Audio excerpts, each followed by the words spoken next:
Ladies and gentlemen, let me give you a little dose of reality. Hello, everybody. Welcome to Real Talk Fins Talk. I'm your host, Steve Molloy, and joining to me tonight on the panel, we have Finn Stanza from Overtime on the Fins Talk Sports Network. And we have Greg Miney from Overtime is joining us as well from the Fins Talk Sports Network. Actually, everybody here is on from the Fins Talk Sports Network. And down at the bottom there in the corner, in the right, I don't know if it's in the right hand or left hand corner, but we have Courtney from Doll's Diaries. So I want to thank all of you for joining tonight. I want to thank Finn Sammy for joining the chat tonight. Thank you, Finn Sammy. I know you've got a show going on at soon here. Make sure you guys can check them out as well. They put on a great show, got a great cast of characters over there. So I appreciate everybody that's joined the chat tonight. Make sure you hit that like button. Make sure that if you are new to the channel or you're on any other platform, come over here to the YouTube channel, join the family over here, hit that subscribe button and share with your family and your friends and your neighbors. So I want to thank everybody that's here tonight on the panel. Greg, thank you. Courtney, thank you. Evan, thank you. Well, it's been a great week for me. I mean, I've been in celebration mode this whole week. I think some of you probably might be in agreement as well. We finally have gotten rid, or whatever you want to call it, Chris Grier is no longer our GM. And that's something that we've all wanted for a long, long time. I know I've been talking about it for about 3 or 4 years. So I'm very happy about that. And now moving forward, I don't know. That's why I got you ladies and gentlemen here tonight. We can talk about what's going to happen possibly moving forward. Now, today was the trade deadline at 4 p.m. Eastern Standard Time. The only moves we made as far as trades was Jalen Phillips. Jalen Phillips will be going to the Philadelphia Eagles. He's going to fly like an eagle. He's free like an eagle, and he seems to be very happy, at least based on the interview that he had. He's happy to be with his buddy, Vic Fangio, and I think he's going to do great things over there. He's got a great D-line there that's going to enhance his play, and maybe he'll make a few more sacks over there than he did over here in Miami. I don't know. But so I'm going to start with you, Evan. How does this change the culture, or how does this change Miami Dolphins going forward in the future? Now, I know we hired as an interim, we have Champ Kelly, who's been with the organization for about 6 months or so. So I don't know if he's been indoctrinated enough, or I don't know if this culture has rubbed off on him enough. But it's my view that if Ross hired him, then he's in that mold of the Ross organization and the rest of the front office. Evan, how did you feel about, number one, how did you feel about the Chris Grier departure? And what do you see for the future? And what do you think of, I know it's a 3-part question, what do you think of Champ Kelly put in place as an interim? When Chris Grier was fired, the first thing I thought of was about everyone else. I thought about Bobby. I thought about Greg. I thought about Greg. I thought about Brett. I thought about everybody. The only person I didn't think about was myself, because what it felt was the day that they fired Brian Flores, where you thought that was it. Like, you basically got half of the you got half the meal. You got an appetizer. Where was the main meal? Where was the dessert? And that's how a lot of people reacted. Like, I was happy to hear Chris Grier was fired, because you got rid of a problem, but you didn't get rid of the entire problem. Because in a meal, there is an appetizer, there's a main course, and there's dessert. Unfortunately, 2 parts of the meal are still on this team. Now, one, you're sort of stuck with until the end of the year, until you can figure out what a new general manager or a new coach wants to do with number one. But in 2022, I flagged an issue. I flagged an issue that there was a guy who was on the sidelines who may have been more stubborn than his predecessor. And we are now 3 years later, 3.5 years later, and he's actually worse. He's actually has a worse record. He has a worse demeanor. It's actually possible he's worse at press conferences. So Chris Grier going is great. But what does that do for the team on the field? I think the first reaction was, wow, they got rid of Chris Grier because they're going to actually go towards the deadline and they're going to make actual fundamental changes to the football team. They got rid of Jalen Phillips, which, by the way, Greg might actually agree with this, might actually make your team better. No offense, it might actually make your team better. Because on his fifth-year option, where you have to have a swift kick in your butt to actually play better, the guy was like Vaseline, Jalen Phillips, and couldn't pick up a sack unless it was garbage time. So he may actually make your team better and give other people playing time because he actually wasn't helping your football team.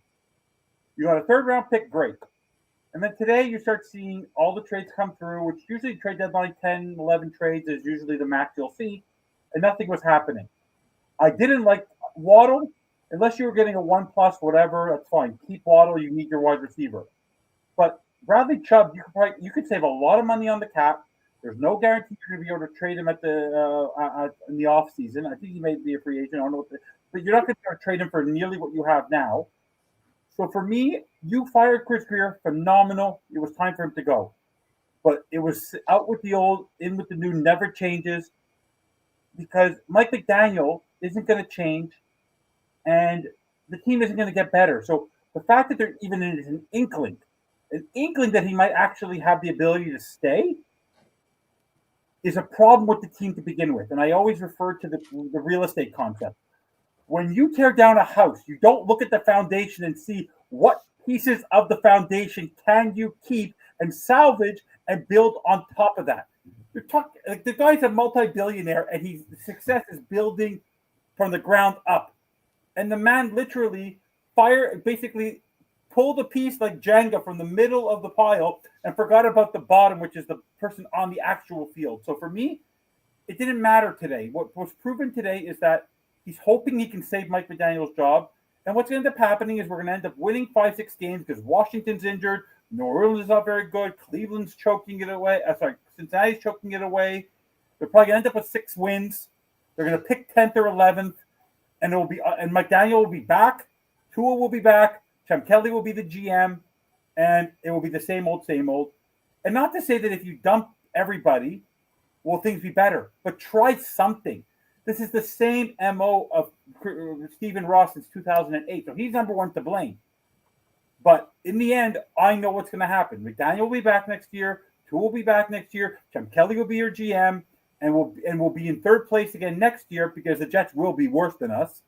And we'll be a 4, a 5, anywhere between a 6 to an 8-win team until, I don't know, until I said it on our group chat, till I become a Jets fan. Because at one point, Ross is literally, how many people I know that have quit on their season tickets? It's unbelievable. So for me, guys, this is just laughable. I tell Greg this all the time when we chat. I'm laughing through our football game. And we're going to lose, honestly, we're going to lose by 60 on Sunday. 60. Like, it's not funny anymore. Now, if they told me Tua's bench for the rest of the season, I'll believe Mike McDaniel. But what he said on Monday, I'm not benching Tua. He gives us the best chance to win. Why do you want to win? Why do you want to win? You can't make the playoffs. So what is your accomplishment here exactly? To pick later in the draft? What exactly are we trying to accomplish with this football team? So for me, Grier is great, but until you get rid of Tua, until you get rid of McDaniel, it doesn't matter. We're going to suck.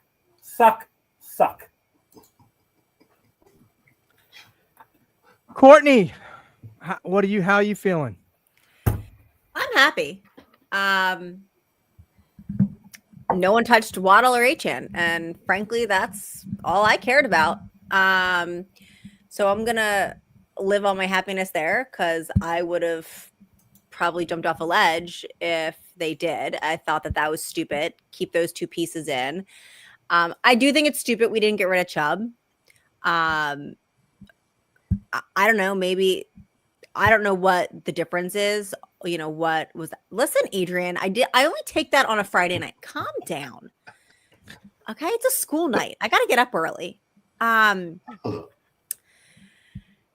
Anyway, I would have liked. I don't know. I haven't really been on X as much because it's been like a insane cesspool of Dolphins fans just like losing their minds. But I'm wondering what was offered for Chubb and what we wanted. Like, I'm not sure how far the disconnect is. Right. Because I feel like it couldn't have been too bad. I mean, I'm fine with Phillips. I think we all knew Phillips was going to be gone. Of course, he comes to Philly. Everybody seems to come up here when we get rid of them. He can go back with his, crypt keeper. But it's like we're half-assing another rebuild. I agree with Evan. The Jets are being better at this demolishing than we are. Frankly, I'm shocked that anybody paid 2 first-rounders for Sauce Gardner. But I will run a background check on him. I already have. I don't know why Ross loves McDaniel so much. I don't understand it. I don't get it. I know that we're stuck with Tua for at least another year. Like that, I think everybody's accepted. Like that was inevitable. He could be benched though. I don't see why we're like, let's stick with Tua. I mean, the only reason it made sense to stick with Tua for the rest of the season is if you were continuing your tank because he's not going to lead you to win a football game. So like if they were like, yeah, we're going to keep Tua for the rest of the season. Yeah, cool. You're definitely planning to tank because he's absolute dog shit. But it's we want to save McDaniel's job. There's no saving his job. He has failed his job. And I think he'll go on to be a great offensive coordinator somewhere else. I think, I agree. Like go do that. But you're handicapping your team and you're handicapping your fan base. And I just don't understand Ross. And it sucks because that's the one piece that like, I know everybody complains about. It's the one piece we can't change. We can't change the ownership of our team unless we all want to pour together resources and somehow like the fans take ownership of the Miami Dolphins. I'd be in for that. But I just don't get it. I don't get the hype around McDaniel. I don't understand why Ross is like, no, like Ross's mind should be, let's just like nuke it. Like I'm going to push the red button on the president. Like, let's just nuke this. But I don't think that we have enough talent to really win 6 more games. I know Evan's like scared of that, but like I really honestly don't even think we have the talent to do it. So Chop's in protocol. So who knows when he's coming back. He's really been silent all year. Other than Achane, I think Ollie's hurt too, or his foot. I haven't seen an update on like if he's coming back. Last I saw it was like day to day. So I mean, really, you have Tua that's going to throw balls that aren't going to be completed. He's probably going to throw, 10 more interceptions on the season, and our defense already couldn't stop anything. Chubb, maybe he wanted to leave. I don't think he's going to try as hard because he's probably done. Phillips is gone. So I don't think we're going to win 6 games. I think that's crazy to think that we're going to win 6 more games. I do think we're not going to be like top 5 pick because the Jets have already committed themselves to tanking. That's why they did a fire sale. But I don't think we need to worry about winning 6 more games for God's sake, because we just don't have the talent on the field. Other than Waddle and Achane. But Tua can't get Waddle the ball, and poor Achane is going to probably get hurt because they just brutalize him, and the offensive line is not doing what they need to do for him, and McDaniel doesn't utilize him properly. But that's where I stand. Yeah. And I think I think the reason why the Dolphins didn't do the fire sale, number one, I think they believe that the players that they have in place are of higher value. They think they could have got more for them. Right. And that's one reason. That's just a theory. That's one reason why I think that, but I could be wrong. Greg, how are you feeling and what are you thinking? Well, I'm ecstatic that they got rid of Grier. All right. Mm-hmm. And when it happened on Friday, I was like, yes, this is the start. And now I'm wondering if it's not the finish. Is this a power play for McDaniel? Is Ross going to give McDaniel the keys to the kingdom? Is McDaniel picking the next GM? All right. Is McDaniel has he positioned himself with Ross to make Grier the fall guy and say, my roster sucked. What did you want me to do with it? All right. I came in, I got the best out of Tua. Now let me go pick my own quarterback. And if we got to play Tua one more year, we got to play Tua one more year. All right, before we get rid of him. But I just wonder if the keys to the candy store are now in McDaniel's hands. And what's that going to be? Because I wouldn't do that. But, hell, this organization's been doing, 20 years of things I wouldn't have done. So, I mean, it's not that surprising to me. As far as the Phillips trade is you got what you could. If I'm Philly, I'm basically kind of, as a gambler, I'm betting on the come, is basically I'm anticipating Phillips needing that full year to get fully healthy from the injury. And that should happen with like 4 or 5 games left. So maybe he can find that next gear. And plus his best year was with, the Philadelphia DC. That's so right. Take a shot with it. Right. I am sort of surprised that nobody else was moved off the Dolphins. I didn't think that they would trade Waddle unless they got, just an incredible return for it. I didn't think they'd get any, they'd trade to Achane, but Chubb, I'm surprised he's still, Judon, is there another player that they could have traded, here or there?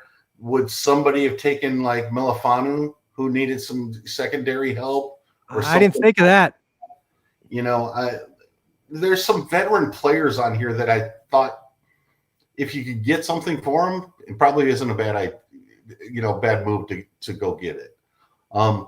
I would be interested, and I don't think we'll ever hear this, but I would be interested to see if there were any offers for Waddle and what those offers were, to see what kind of the league thinks of Waddle.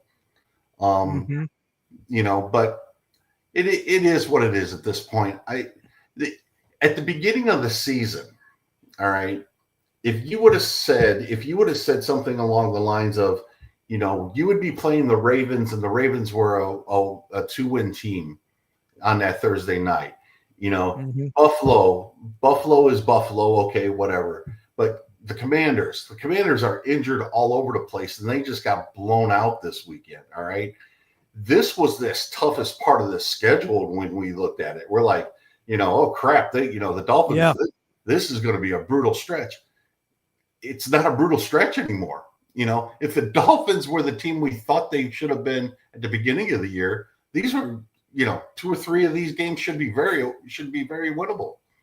But now there isn't a winnable game. I'm not even counting the Saints as a winnable game. So wow. I kind of agree with Courtney here. If we get to 5 wins this year, I'd be kind of surprised. I don't see that many more wins on this with this roster and with this schedule right now. They're just not a very good football team. And maybe they'll put it together like they did against Atlanta, and they might surprise, get a win here or there. But there's not going to be anywhere near any consistency with this team. It's just not. But the big fear going into 26 now is who's going to be running this thing? Is it McDaniel? If it is, oh crap! All right, we're not in a good place there, and I can just see season ticket holders just basically leaving in the droves if that's the case. So Ross, your money. You've already said no ticketing price increases.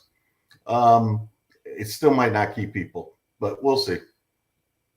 Yeah, and bingo, you hit the nail on the head, Greg. I think That's my biggest fear, is that we're going to run it back with Champ Kelly. As I said in the beginning of the show, he's a Ross guy. He's that's what Ross likes. He likes a yes man, and that's what I feel Champ Well, Kelly is. Is he a Ross guy or is he a McDaniel guy?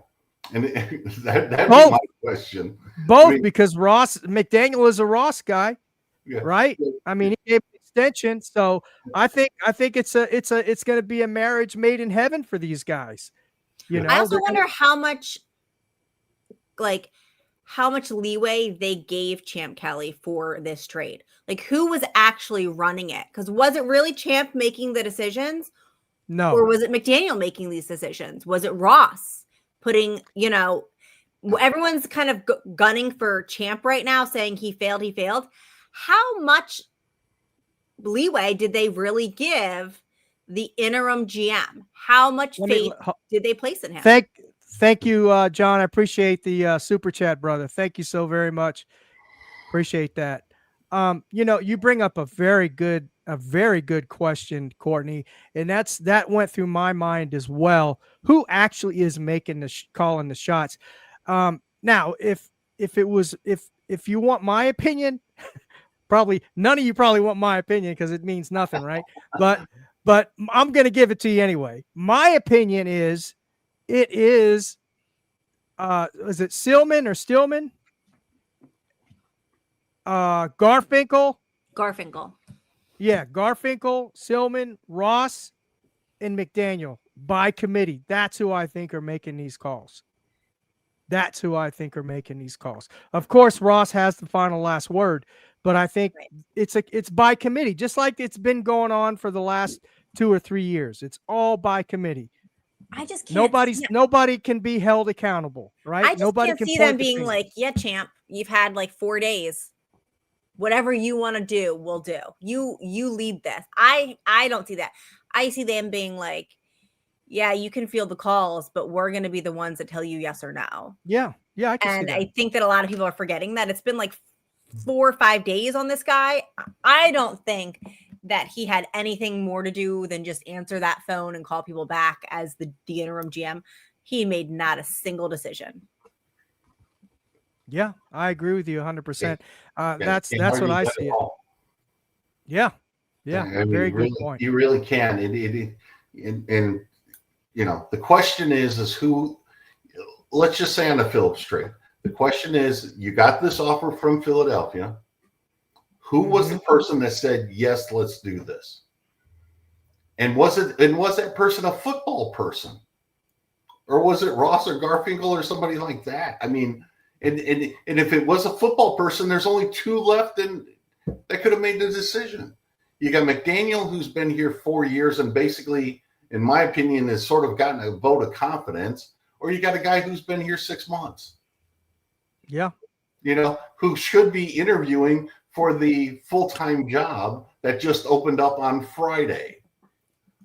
So to me, the only way I can make this make sense, and the only way, just how my mind works, right? There has to be a plan. There has to be somebody executing the plan. And the fact that we don't know what that is, it drives me nuts. But the only person capable of executing this would be McDaniel right now. And that scares the crap out of me. So, anyway. All right. Evan, I know that you've got to bounce. You're on mute. You're muted. I'll just add a couple more things just quickly before I got to bounce. Kids come first. Absolutely. Yeah. So just overall, let's just think about it from this perspective. If Mike McDaniel wants a future job somewhere, unless he is guaranteed something from Ross, he needs to try and win. He still needs to pad his resume. If he ends this season 4-13, no team is going to want to hire him as a coordinator. Period. Not even San Francisco. The man is systematically regressed every year he's coached. Now, good guy, but if I hear any more ums from a human being in my life, I think babies have less trouble speaking than this man does. Yeah, like the guy needs a speechwriter. All to say, this team right now is still built to potentially win a game or two, because all they've done is get rid of Jalen Phillips. And if you look at all the other players on the team, they've been in games, whether it was against New England, whether it was against Carolina, whether it was against, it doesn't matter. Any given Sunday, look what happened the Jets being the Bengals. Look what happened with the Bengals bowling into the Bear. Every game there's someone or something. And for me right now, to be 2-7 and literally do nothing at the deadline except get rid of a player who was on his 5th-year option who you weren't going to re-sign anyways, that is a complete and utter failure, and just so Dolphins. So for me right now, this team is going to be mediocre, and is going to be a body-feeding, laughing stock of a football team as long as Mike McDaniel. Because what makes it worse is that Bobby said in the group chat, well, we're already a laughing stock. Yeah, we're a laughing stock, but it could get worse. We could start laughing at ourselves. I actually watch these games and used to get angry. Yep. Now I watch these games and I laugh. I laugh at my own football team. We're an embarrassment to the football culture because we don't do anything intelligent. We don't do things halfway. We wake up in the morning and we go outside wearing one shoe. We go outside and we put on a bathing suit when it's minus 50 out. That's what the Dolphins do. We do everything ass backwards, and it doesn't make any sense. Like, you know what's going to happen on Sunday? People are going to go, oh, watch, in the end, watch what's going to do. I think we're going to lose by 50. Watch, it's going to be a close game, and then we'll do something stupid. That's what we do. Mike McDaniel is not a closer. Like, Mike McDaniel is not a leader. Mike McDaniel, and the whole thing with Tua, we're going to find out. I'm going to tell you this right now before I got to go, because you beautiful people can handle it without me. If Tua Tagovailoa is your quarterback for the rest of the season, that proves to me Tua was not forced upon McDaniel. McDaniel truly believes Tua gives him the best opportunity to win, and he's going to ride or die with his sleepover buddy. And if that is the case, that's fireable on its face. But sorry, Stephen Ross, if we get destroyed the next 2 weeks, or we lose in Spain on the global stage without Jaden Daniels for the Commanders, and you lose to the Bills in embarrassing fashion on Sunday, and you still don't fire Mike McDaniel, the team needs to riot. The fan base at the stadium needs to start throwing things on the field. Like, it's at the point where you have to speak up. This is a joke. It's an absolute, utter joke. And it, like Brett once said, which scares me to death, and regrets it, that they're going to give Mike McDaniel his shot with the pick his general manager and player personnel. What has he ever shown? The man, when he talks at the podium, he can't even reel in Tua. Tua says the dumbest things in the world. Do you think any head coach would ever, outside of Mike McDaniel, would let Tua get away with the nonsense that he spews at the podium? I can't see over a line. You people should be eating potato chips. I don't throw interceptions in bunches.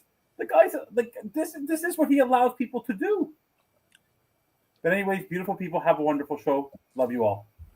Evan, real quick before you go, where can we find you? Where can we find you? You can find me everywhere. You saw me on, I did On Deck all week for the baseball playoffs. You can catch me on Finns Talk Today when I'm on, pregame and postgame show on the Finns Talk Sports Network. I'll jump on Finns Faithful with George. I'll jump on with Finns Talk Overtime. I'll do Doll's Diaries. Wherever FTSN is going, wherever there's a great Dolphins podcast or there's a baseball podcast, anything like that, you'll find Finns Stanza. Okay, brother. Thank you very much, Evan. Greg will be in touch. We'll plan overtime. Doll, we'll speak. All right, brother. Thank you, man. Bye. Appreciate you. Oh. Yeah, Evan's great, man. We just got close up real fast. Yeah, it did. It kind of threw me off. I was like, "Whoa, what?" Ooh, don't scare. Yeah, but anyway, so I mean, man, I think us three are probably in agreement. I think, McDaniel might be going on for the ride again another year, and I think him and Tua are going to be here. Champ Kelly, I think he's the man in place right now. I think it's a permanent fixture for this Miami Dolphins organization, unfortunately.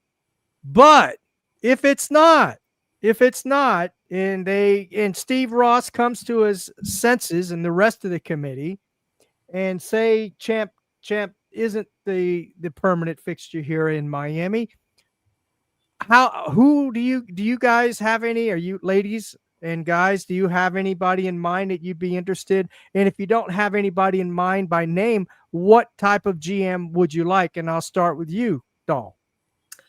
I said it on Friday. I really like the assistant GM of the Eagles. I keep forgetting his name. The young guy. Hallaby. Mm-hmm. Like him.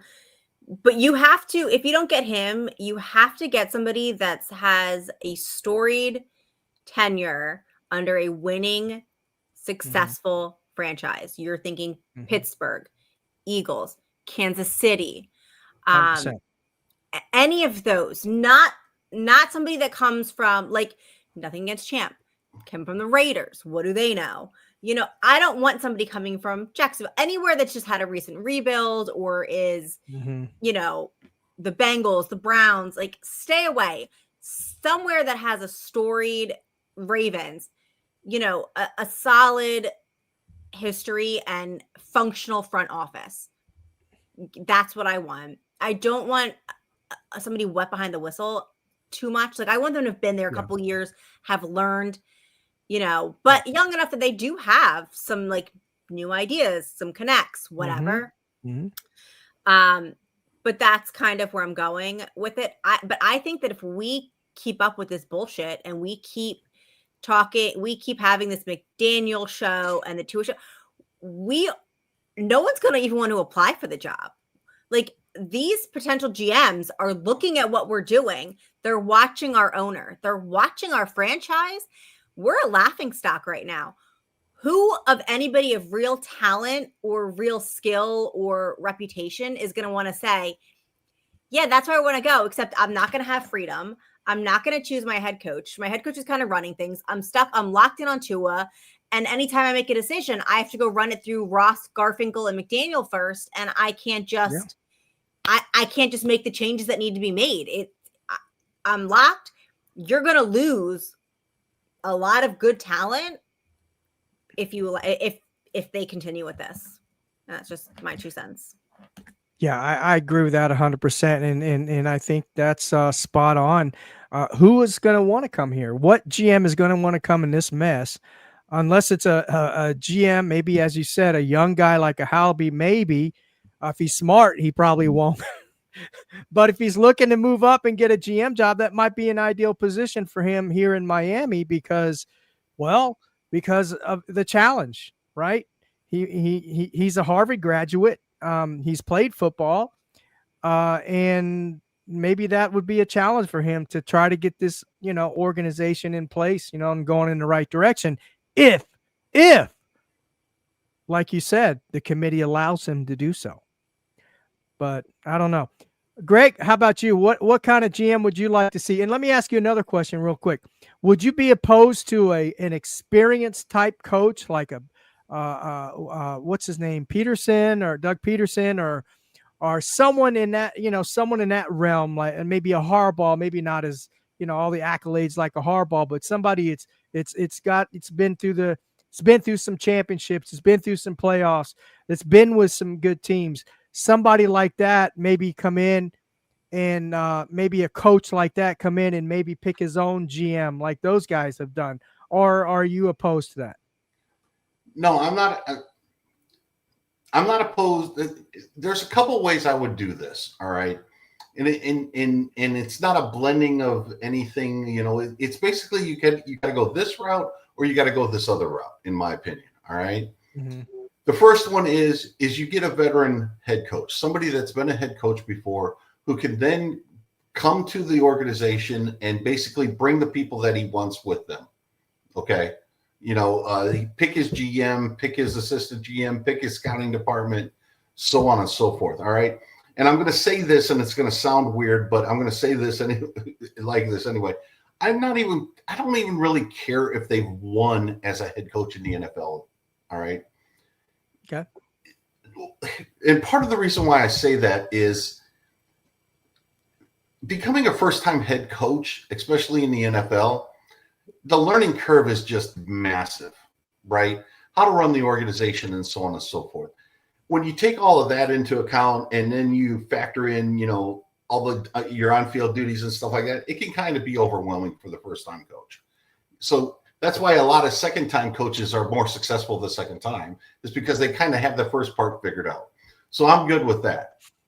The other way I would build this is I would hire a young GM, all right, somebody who is with today's football and not somebody tied to like Bill Parcells and Jimmy Johnson and, people from a generation or two away, right?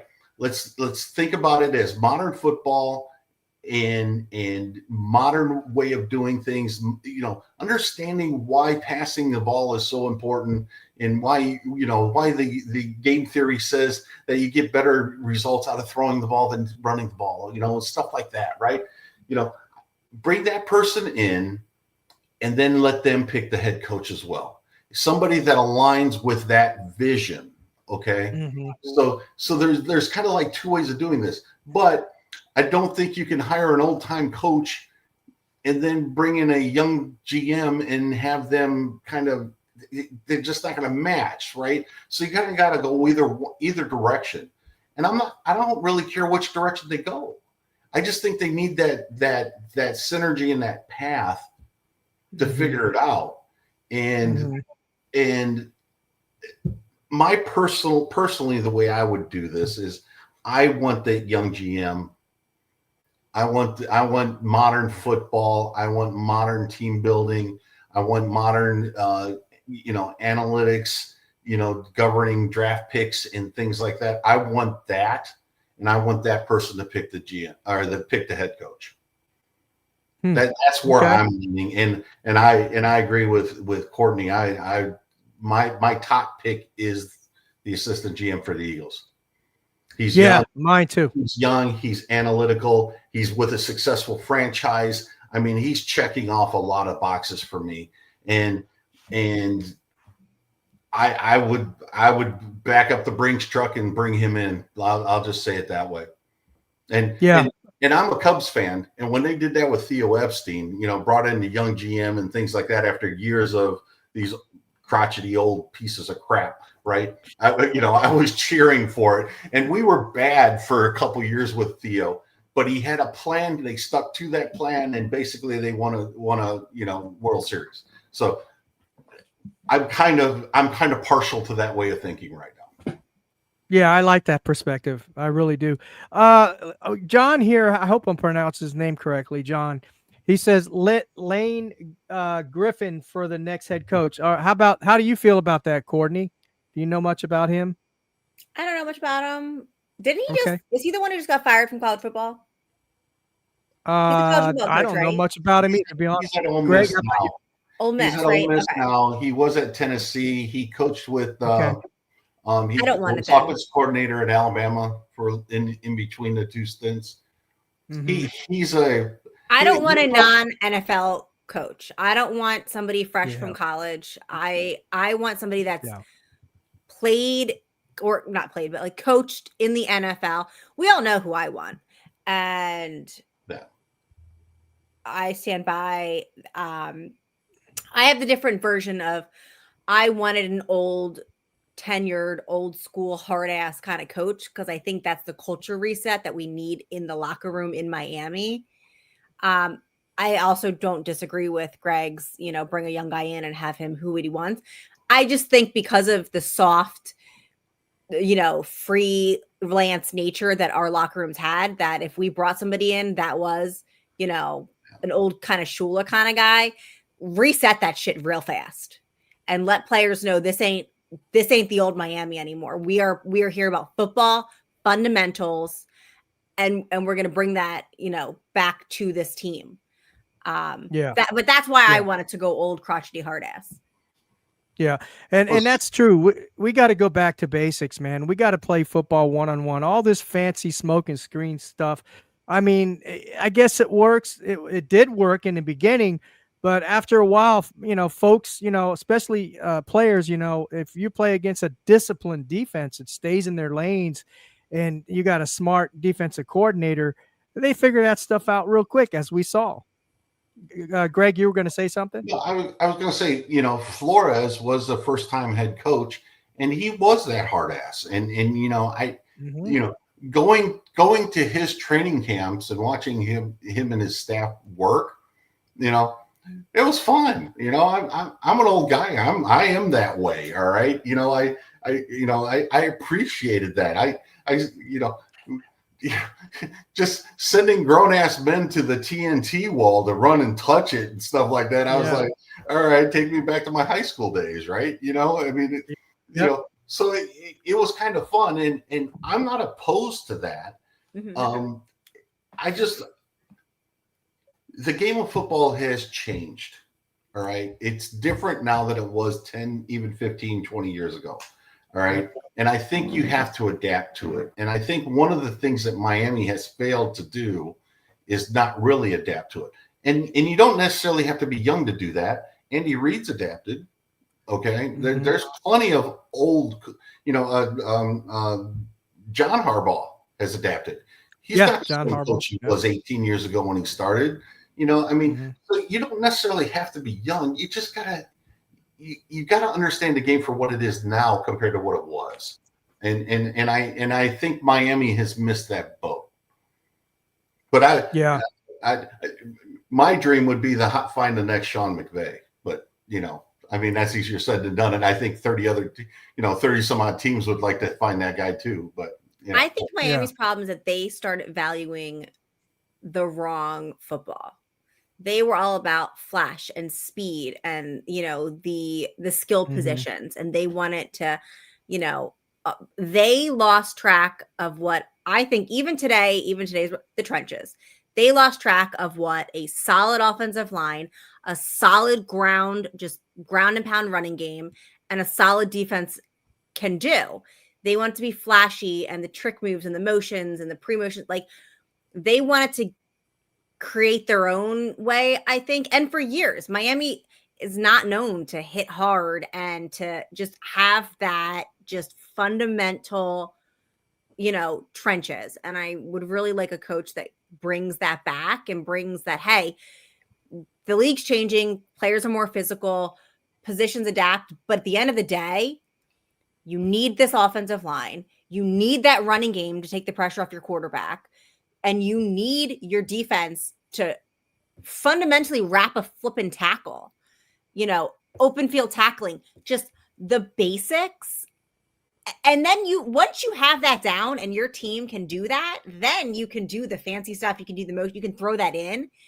But if you don't identify as that physical upfront team, it's never going to work. And I think Miami, as Chris Grier said, was more worried about the offensive line than the fans were.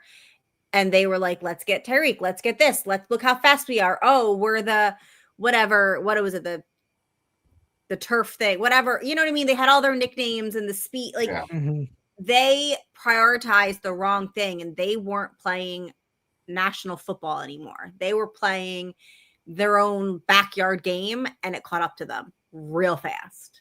So I just want somebody that values what I value. And if I could sit in on the interview, I'd appreciate it. I got the hotline right here. I'll put in a good word for you. Excuse me, Ross, if I could just ask a couple questions real quick about the offensive line, just really fast. Be careful.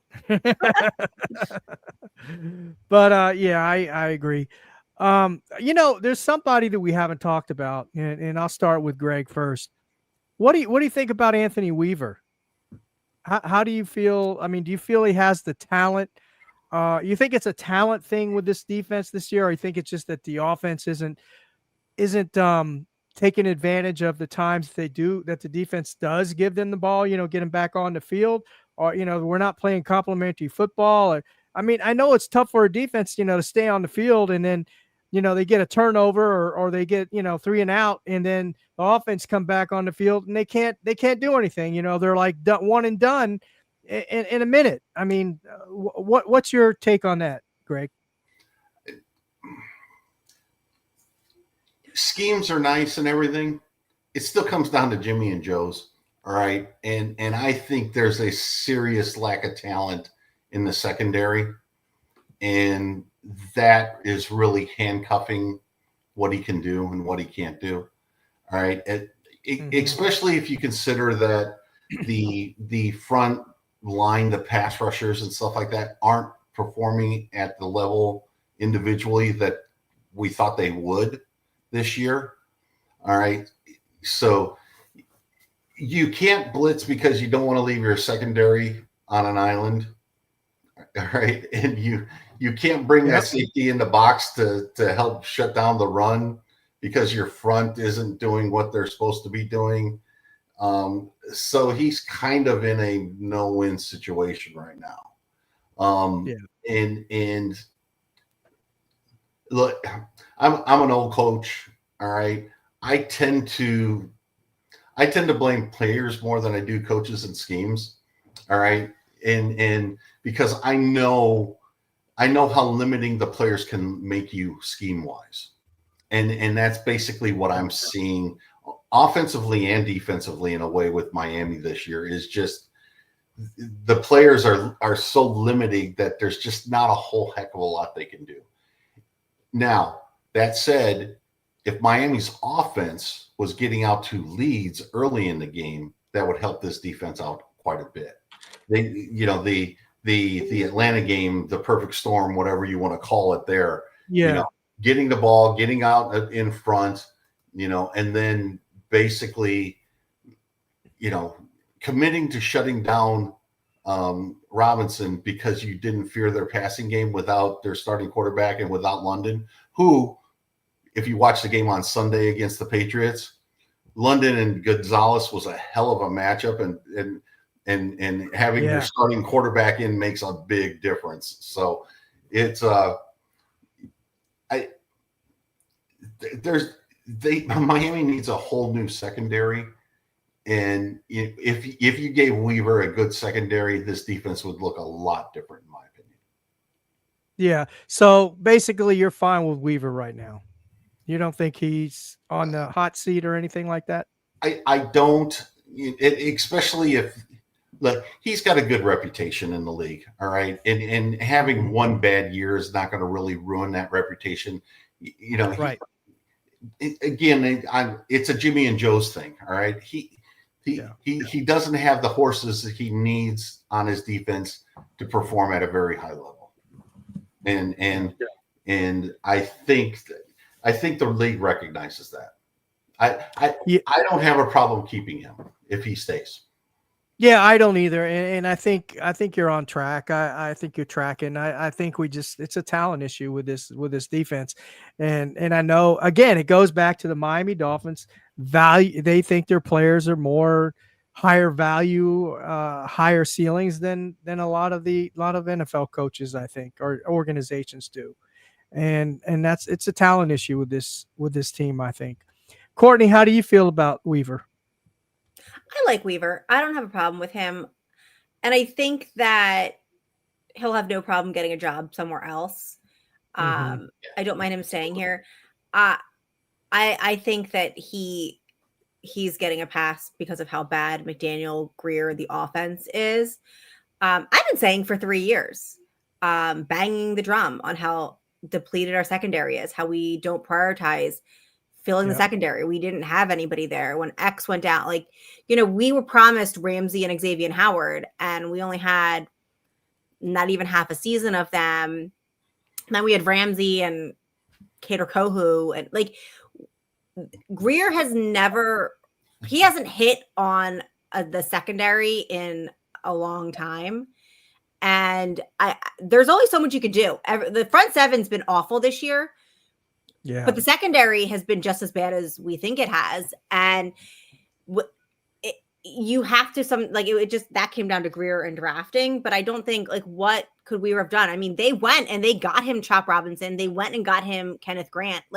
They have been trying to get him things. It's just, I don't think they were getting him the right pieces that you need to win now. We all know how I felt about the Chop pick. We all know who I wanted. I wanted offensive both years. I mean, first round has not gone. I wanted offensive line the first round 2 years in a row, and we went defense. But I think that if you gave him a new GM, you gave him, maybe let him, I don't know how much input he had on what guys he wants. But the Dolphins defense is not going to be fixed in a year with one draft. It's going to take a couple of years to go out and get the pieces that we need, especially in the secondary. But scheme wise, I don't think it's been terrible. I think if you had better players, like Rasul Douglas hasn't been awful. He's really the only secondary player I think we have back there. He's been solid. Brooks has been tremendous. He's making most of our tackles. You have a couple of the pieces, but the problem is that you don't have unity on either side. Like you just have, like I've been saying this all season, like you just have backyard football on the Dolphins right now. Like these dudes are just out there playing and there's no cohesion. There's no unity.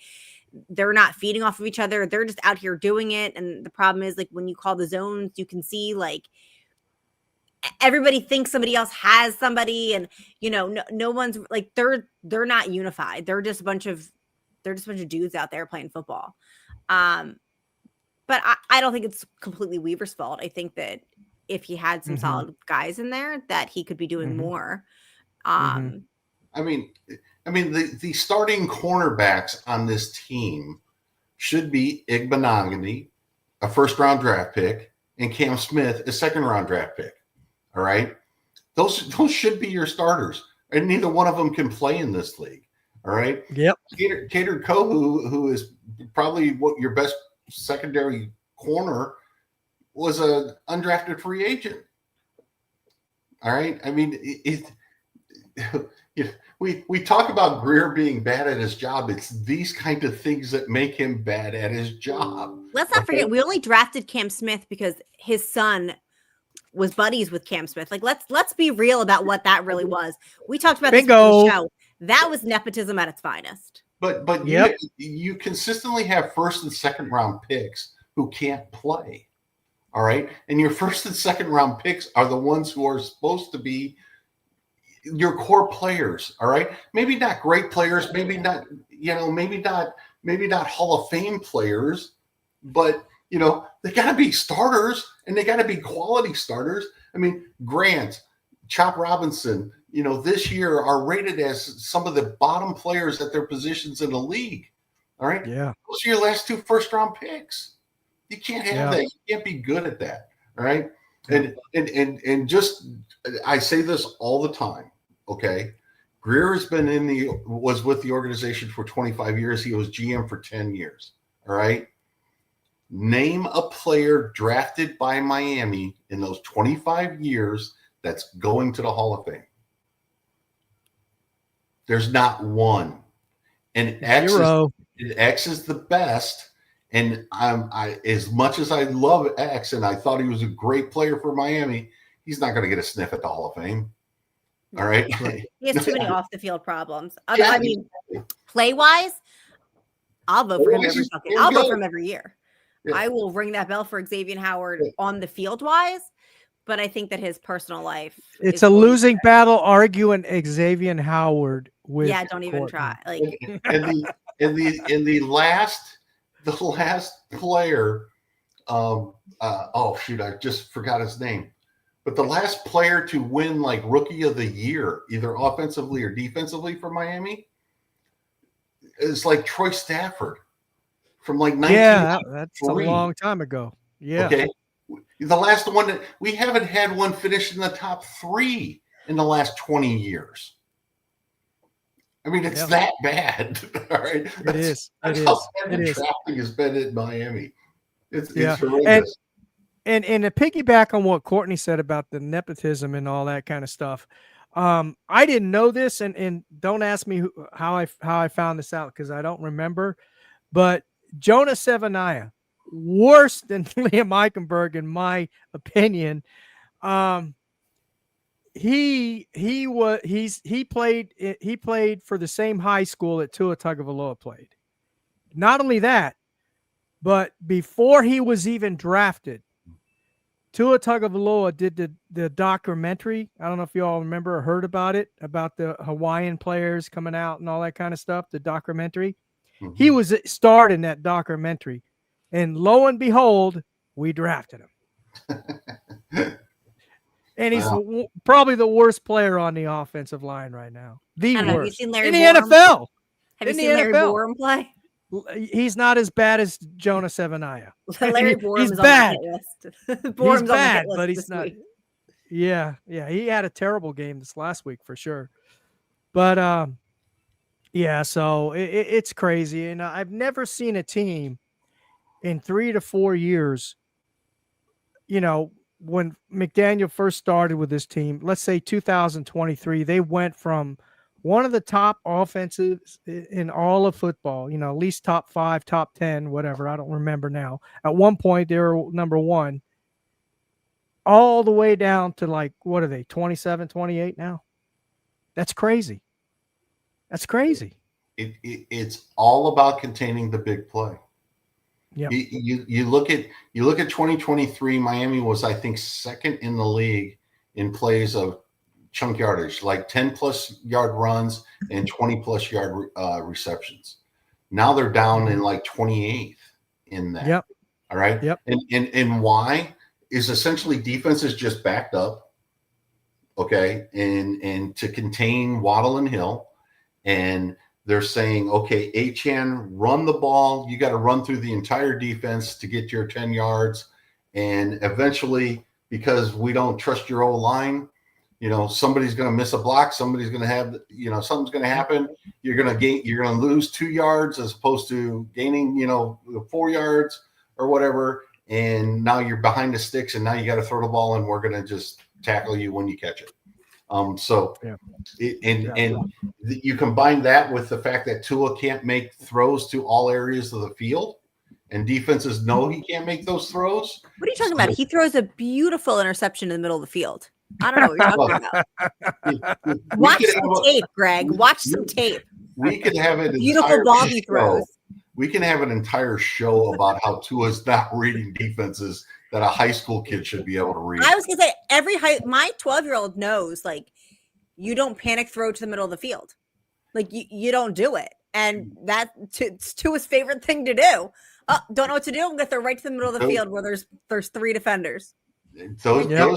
Beautiful ball. Those right 3 picks. Those 3 picks every time. The 3 picks that he threw at Cleveland were so god awful, just from a fact that he wouldn't even attempt those throws. That I think. Look, I hope this is the case, and I know hope's not a strategy, but I hope that broke something in McDaniel, because even McDaniel at a certain point was just get the hell off my field. All right, because that throw into the cover 3 was just god awful, and he's made some god awful decisions that quarterbacking 101 shouldn't be making. I feel like how about that grounding? How about that grounding call? Intentional grounding. That was terrible. The grounding call was horrendous. His decision to throw to Achane on the fade with Hamilton guarding him, all right, was horrendous. It's just it's bad fundamental football that no quarterback at that level should be making that decision. Yeah. I have a theory that if you tested him, he would have a below NFL average football IQ. Because you hear them talk about football IQ a lot. Like Peyton Manning has a high IQ. You can see when he breaks it down and he knows the coverage. And if you ever watch his Manning cast, it's tremendous. I think that Tua does not have that level of IQ. Not saying that he's stupid. I'm talking football IQ. And that's why he can't read a defense. That's why he makes these throws. He doesn't understand what's coming at him, what to anticipate. I just don't think that the dude has a good football IQ. He may know the plays. Yeah. He can memorize the play call. He may, but I don't think he understands fundamentally football IQ the way, I'm not saying that I do, because I know people come for me, the way that an NFL caliber starting quarterback should have that level of IQ and anticipation and understanding of the play and the reads. I think that he just knows, okay, they called a fade to Achane. I'm going through the fade to Achane. Oh, I can't. This guy looks open. I'm throwing it here, but it's the middle of the field and he doesn't read the blitz cut. Like, that's what I think in my small female brain. Quarterbacks fail in the NFL because of this type of stuff. It's the mental part of the game in which they fail at. They all can physically play the game at this level. They wouldn't be in the NFL if they couldn't physically play the game. It's the mental part of it that they fail at. And, it's when you see these types of mistakes and they're mental mistakes. He physically throws the interception, but it's a mental mistake to even throw it there, right? And he's 6 years into the league now. It's just not going to get any better. It really is not going to get any better. And that's the part where Miami's stuck right now. They're just stuck right now with that because it's not going to get any better. I agree, and this is just my little theory. I think number one, I think, and you can see it when he was going to throw that Hail Mary. Remember the Hail Mary throw? He was tap dancing the Irish, river dance or whatever, and then he just went down. I'm like, what are you doing, dude? I don't think. Well, I think partly it's because of his arm. He didn't have the arm strength to get it down there. And number two, I think a lot of his playing this year, I'm going to attribute it to his injury history. I think he's afraid of getting hit. Because he knows he's one hit away from seriously, possibly getting retired out of football. I think that's what he's concerned with, and that's one reason. And number two, I think those concussions that he's had, and he's had one in college too that a lot of folks didn't know about. He had a concussion in college, so that's 6 concussions that he's had. I think it's caught up with him. His the hip injury he had. I think all of that has just caught up with him, and it's affecting him mentally and physically. That's just my 2 cents. So I don't know. But ladies and gentlemen, I appreciate you for joining the chat tonight. I see all of you in there. I really appreciate it. I was really got focused on the panel here, so I apologize if I didn't recognize you, but I do, and I appreciate you joining. Make sure you hit that like button. If you're new to the channel, please hit that little bell down there. Subscribe, share with your friends, your families, and your neighbors. Man, this has really been a great discussion. Courtney and Greg, I really appreciate you joining the show tonight. A lot of interesting points, really great perspectives. And that's why I like to do these panels, get everybody's perspective. I always learn something new or something I've never thought of. And it's very thought provoking. And I hope it's that way for the chat as well. We're just kicking ideas around. None of us have a crystal ball. We don't know what's going to happen, what the future holds for the Miami Dolphins. We can only, assume and see what happens. But again, I appreciate all of you for joining tonight. Again, thank you, Courtney. Thank you, Greg. Courtney, where can they find you? And are you going to be a regular on the Finns Talk Sports Network? They can find me everywhere at doll_fan, PHAN 72. Yes, Doll's Diaries she comes and goes. Life's a little crazy. I'm hoping to be back next week. No promises, but Doll's Diaries, you can always find me on Finns Talk Sports Network. I pop on to podcasts all the time. I love it. Hosting my own is just exhausting, but yes, I will be back. Great. That's great to hear. Greg, and where can they find you? Are you a regular now? Are you going to be on overtime now? We're still trying to get overtime to be regular, but yeah, I think Evan and I will be on Friday, or at least we sort of talked about it this week. And we're going to try to get Brett involved again as well. So we're great. We're going to get involved, but yeah, I'm kind of like Courtney. I pop in and out of here all the time. So it's fun. I like doing this stuff, and we've had plenty to talk about here since Friday. So yep, for sure. Sure. Yep. Thanks again, ladies and gentlemen. And thanks again, panel, for showing up tonight. I really appreciate it. All right. Another show. We'll see you again next week. Same time, same channel. Yep. And good night, everyone, and God bless.